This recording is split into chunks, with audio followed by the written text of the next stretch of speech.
Beramal lelah atau lillah? Wahai saudaraku, Imam Al-Ghazali memberikan nasihat. Wahai anakku yang tercinta, engkau juga bertanya tentang ikhlas. Maka ikhlas itu ialah engkau menjadikan segala amalan hanya untuk Allah, dan hatimu tidak merasa senang dengan pujian manusia, dan dirimu juga tidak peduli dengan kecaman mereka. Hakikat pujian adalah ujian, karena fitnah ujian itu bisa berupa ujian kebaikan maupun keburukan. Allah Azza wa Jalla berfirman dalam surah Al-Anbiya ayat 35. A'udzu billahi minasyaitonir rajim.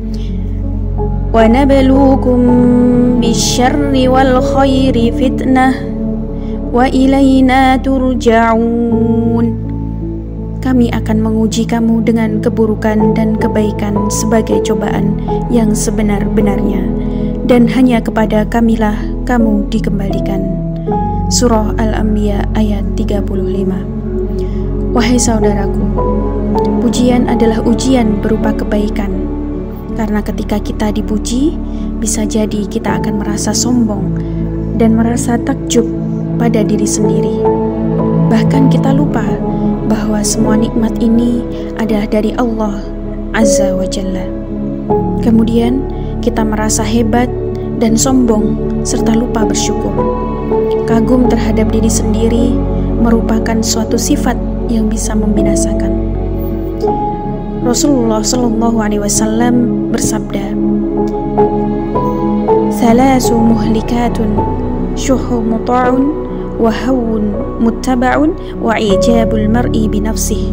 3 hal yang membawa pada jurang kebinasaan, yaitu tamak lagi kikir. Yang kedua, mengikuti hawa nafsu yang selalu mengajak pada kejelekan.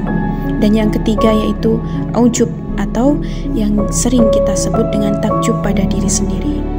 Wahai saudaraku, kita lebih memerlukan doa daripada pujian, karena biasanya pujian dapat menipu diri kita.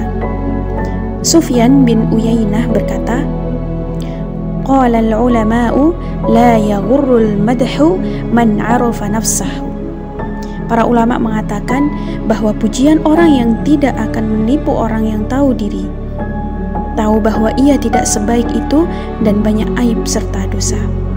Karena itu, kita harus belajar untuk ikhlas dan dilarang untuk memuji dengan berlebihan. Terlebih di bulan suci Ramadan ini, bulan yang penuh dengan keberkahan. Marilah kita tingkatkan amaliyah ibadah kita dengan keikhlasan, sehingga segala amal kebaikan yang kita lakukan tidak akan berakibat lelah, tapi menjadi lillah karena Allah Azza wa Jalla.